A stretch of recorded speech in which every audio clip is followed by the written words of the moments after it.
Samsung has just introduced 3 new compact system cameras in its NX range.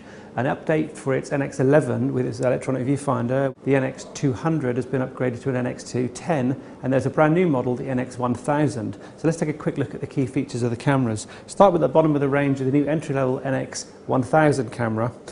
This is very similar to the NX210, but it's a little cheaper, and they've achieved this by giving it a polycarbonate plastic body instead of a metal body, and in also doing that they've made this the lightest compact system camera on the market.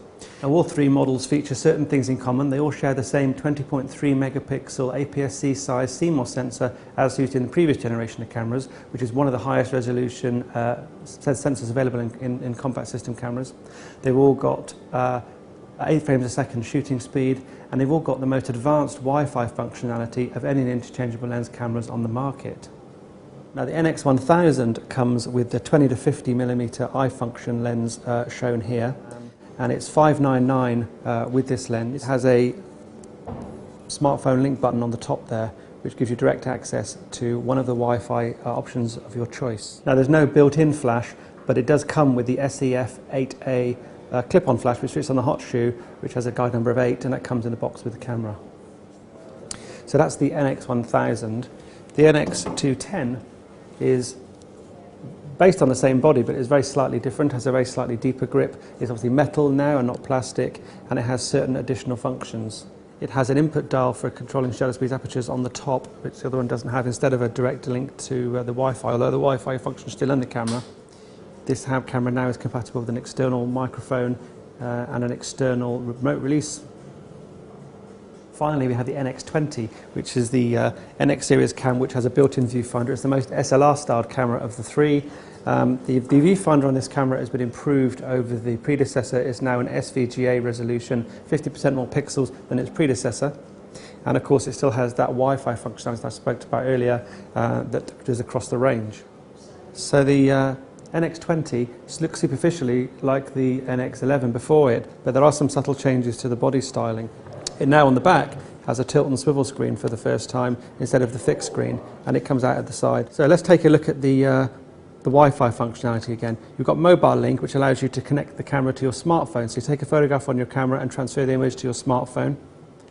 You've got a remote viewfinder, which enables you to see the view that the camera is seeing on your smartphone if you download the appropriate app on your Android or Apple smartphone device.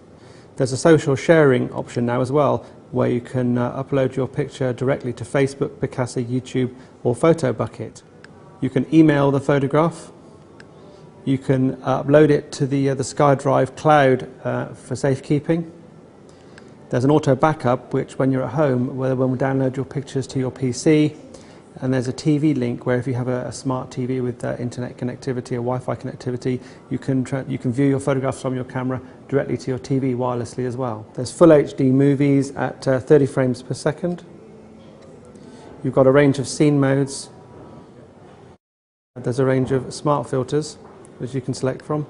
Vignetting, miniature, fisheye, sketch, defog, halftone dots, soft focus, old film 1, old film 2 and negative. Like all the Samsung NX cameras, now you've got the eye function on the lens.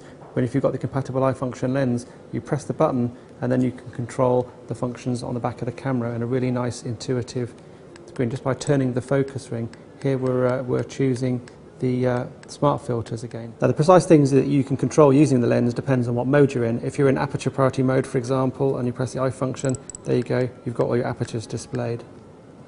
Switch to shutter priority mode, press the eye function button and you control your shutter speeds and so forth. In program mode, press it, you've got exposure compensation. Now, the NX20 will retail at $899 with the 18 to 55mm lens.